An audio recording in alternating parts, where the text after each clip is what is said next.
손길 1번 해피 뉴 이어. 2026년이 밝았습니다. 오늘 첫날 여러분들과 함께 1년 동안의 긴 여정을 시작하게 됩니다.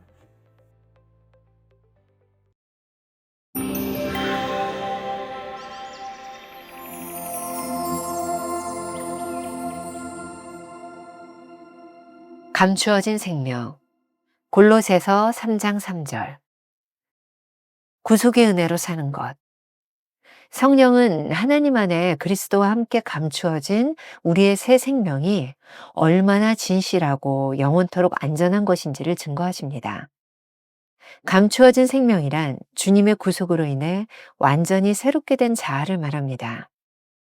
감추어졌다는 것은 자신의 권리를 주님께 내어드렸다는 의미입니다. 이제는 내가 사는 것이 아니라 내 안에 그리스도께서 사시는 것입니다. 나는 더 이상 드러나지 않습니다. 오늘 묵상의 핵심은 이 감추어진 생명이 귀하고 복되다는 것입니다. 그리스도인이 두려워하는 것이 있습니다. 구원받은 주의 백성이 죄악으로 가득 찬 세상에서 어떻게 하나님의 자녀로 살아가느냐는 것입니다. 우리는 거룩한 삶을 사는 것이 가장 위태로운 삶인 것처럼 말합니다. 사실 거룩한 삶을 사는 것은 가장 안전한 삶을 사는 것입니다. 그 이유는 전능하신 하나님께서 우리의 거룩한 삶에 그리고 그 삶의 뒤편에 계시기 때문입니다. 우리가 거듭난 자로 하나님과 올바른 관계를 가지고 있다면 거룩한 삶을 사는 것이 가장 쉽고 안전한 인생이 될 것입니다. 우리 안에 계신 성령님의 인도하심을 받는 것보다 안전한 것이 어디 있겠습니까? 감추어진 삶은 안전합니다. 가장 확실한 인생을 살게 합니다. 우리는 종종 그리스도인으로서 빛 가운데 사는 것을 부담스러워합니다. 만일 그런 느낌으로 살고 있다면 아직 참 생명이 우리 안에 있지 않다는 증거입니다. 새로운 생명을 가진 우리가 거룩한 자로 살아가는 것이 불편하지 않아야 정상입니다. 챔버스는 마음에 근심하지 말라는 말을 의심해 보라고 말합니다. 주님께서 평안을 주겠다고 하셨는데도 주님이 우리 안에 계시는데도 평안하지 않다면 뭔가 잘못된 것이니 말입니다. 주님은 감추어진 생명이 있는 자에게 평안을 약속하셨습니다. 세상이 줄 수도 알 수도 없는 평안을 주겠다고 약속하셨습니다.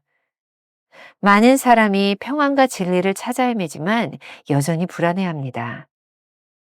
왜냐하면 생명의 근원 되시는 하나님의 품 안에 자신을 던지지 않기 때문입니다. 김병삼 목사의 매일 만나 365, 오늘은 12월 24일 감추어진 생명이라는 제목으로 말씀을 나누겠습니다. 주제는 어제와 동일한 주제로 잡아보았습니다. 구속의 은혜로 사는 것. 오늘 묵상 전체를 이해하기 위해서는 감추어진 생명이라는 말의 개념을 알아야 할 것 같습니다. 오늘 묵상의 첫 문장이 이렇게 시작합니다. 성령은 하나님 안에 그리스도와 함께 감추어진 우리의 새 생명이 얼마나 진실하고 영원토록 안전한 것인지를 증거하십니다. 어제 묵상을 잠시 기억해 볼까요?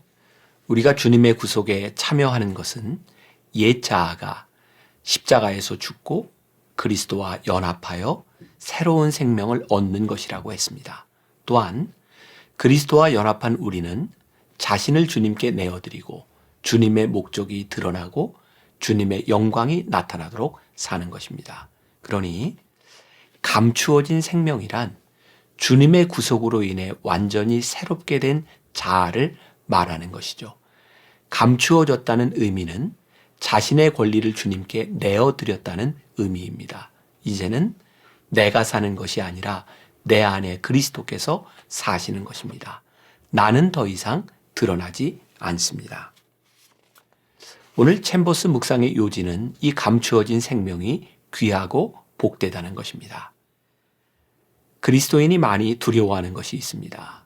구원받은 주의 백성이 어떻게 죄악으로 가득 찬 세상에서 하나님의 자녀로 살아가느냐는 것이죠. 구원의 은혜는 하나님께서 베풀어 주셨지만 구원받은 자로서 거룩한 성화의 삶을 사는 것은 우리의 자유로운 의지에 달린 문제이니 말입니다. 구원받은 자의 삶을 살아가는 책임은 우리에게 있습니다. 하지만 챔버스의 오늘 묵상글이 우리에게 큰 용기가 되고 또 수긍이 됩니다. 우리는 거룩한 삶을 사는 것이 가장 위태로운 삶인 것처럼 말합니다. 사실 거룩한 삶을 사는 것은 가장 안전한 삶을 사는 것입니다. 그 이유는 전능하신 하나님께서 우리의 거룩한 삶에 그리고 그 삶의 뒤편에 계시기 때문입니다. 우리가 거듭난 자로 하나님과 올바른 관계를 가지고 있다면 거룩한 삶을 사는 것이 가장 쉽고 안전한 인생이 될 것이라는 말에 저는 개인적으로 전적으로 동의합니다. 우리 안에 계신 성령님의 인도하심을 받는 것보다 더 안전한 것이 어디 있겠습니까? 요한복음 14장 26절부터 27절의 말씀을 기억하십시오. 보혜사 곧 아버지께서 내 이름으로 보내실 성령 그가 너희에게 모든 것을 가르치고 내가 너희에게 말한 모든 것을 생각나게 하리라. 평안을 너희에게 끼치노니 곧 나의 평안을 너희에게 주노라. 내가 너희에게 주는 것은 세상이 주는 것과 같지 아니하니라. 너희는 마음에 근심하지도 말고 두려워하지도 말라. 감추어진 삶은 안전합니다. 가장 확실한 인생을 살게 됩니다. 이제 당신 안에 감추어진 새 생명이 있는지 한번 시험해 보시기 바랍니다. 우리는 종종 그리스도인으로서 빛 가운데 사는 것을 부담스러워합니다. 마치 산 꼭대기 높은 곳에서 아슬아슬하게 조심해서 생활을 해야 하는 것처럼 말이죠. 만일 그런 느낌으로 살고 있다면 아직 참 생명이 당신 안에 있지 않다는 증거입니다. 종종 교인들이 저에게 이렇게 묻습니다. 목사님은 참 불편하시겠어요. 여기저기 사람들이 알아보기도 하고 사택이 교회에 있어서 모든 것이 다 노출되어 있어서 말입니다. 목사님을 알아보는 사람들이 없는 곳에서 살고 싶지 않으세요? 그러면 저는 이렇게 대답합니다. 목사인데 교인들이 알아보니 얼마나 좋습니까? 목사로서 사는 것이 불편하면 어떻게 목회를 하겠습니까? 저는 어디 가든지 제 신분부터 밝힙니다. 저 목사입니다. 라고 말이죠. 만일 제가 불편함을 느낀다면 목사로서 못할 짓을 하고 있거나 있어야 할 곳에 있지 않을 때가 아닐까요? 사실 새로운 생명을 가진 우리가 거룩한 자로 살아가는 것이 불편한 일이 아니어야 정상입니다. 챔버스는 마음에 근심하지 말라라는 말을 의심해 보라고 말합니다. 주님께서 평안을 주시겠다고 했는데도 주님이 우리 안에 계시는데도 평안하지 않다면 뭔가 잘못된 것이니까요. 감추어진 생명이 있는 자에게 주님은 평안을 약속하셨습니다. 세상이 줄 수도 세상이 알 수도 없는 평안을 주시겠다고 약속하셨습니다. 유명한 교부 어거스틴은 자신의 고백록에서 이런 고백을 했습니다. 나는 하나님 안에서야 비로소 평안을 찾았다. 많은 사람들이 평안과 진리를 찾아 헤매지만 여전히 불안합니다. 왜냐하면 생명의 근원이 되시는 하나님 품 안에 자신을 던지지 않기 때문입니다. 참 좋은 찬양이 있습니다. 내 영혼은 안전합니다. 라는 찬양을 부르며 우리를 안전케 하시는 주님을 고백하면 좋겠습니다. 이런 가사입니다. 내 아버지 그 품 안에서 내 영혼은 안전합니다. 주 손길로 내 삶을 안으시니 그 평강이 나를 덮습니다. 나 비록 넘어지고 흔들리지만 주 내 안에 거하며 나를 붙드시니 내 생각을 주께로 돌리고 주시는 평강의 옷을 입습니다. 주 약속 안에서 내 영혼 평안해. 내 뜻보다 크신 주님의 계획 나 신뢰해. 두려움 다 내려놓고 주님만 의지해. 주 안에서 내 영혼 안전합니다. 우리가 기억해야 될 한 줄 노트. 하나님 없이 살아보려고 애쓰는 삶은 불안정합니다.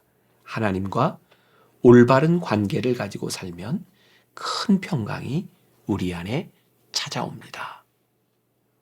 오늘 하루 이런 질문을 가지고 살아봅시다. 당신은 평안하십니까? 당신은 하나님 품 안에서 안전하십니까? 기도하겠습니다. 오늘 묵상을 통해 우리들에게 물으시는 그 질문에 답하기를 원합니다. 우리는 얼마나 평안한가? 주 안에서 얼마나 평안한가? 혹시 우리의 평안함이 가짜인 것은 아닌가? 그런데 오늘 우리들에게 주시는 확신이 있습니다. 우리가 주님 안에 있을 때, 성령님께서 우리의 삶을 인도하실 때 그것이 참 평안함을 고백합니다. 오늘 하루 주 안에서 평안함을 느끼는 하루, 아니 우리가 깨닫고 있지 못했던 일, 주님을 믿는다고 하면서도 나 스스로 내 힘으로 살려고 그렇게 아둥바둥하고 있었구나. 오늘 우리가 의지적으로 주님 앞에 나를 맡기고 주님 안에서 이 평안을 고백하는 하루가 되게 하여 주옵소서. 예수님의 이름으로 기도했습니다. 아멘. 하나님 없이 살아보려고 애쓰는 삶은 불안정합니다. 하나님과 바른 관계를 가지고 살면 큰 평강이 우리 안에 찾아옵니다.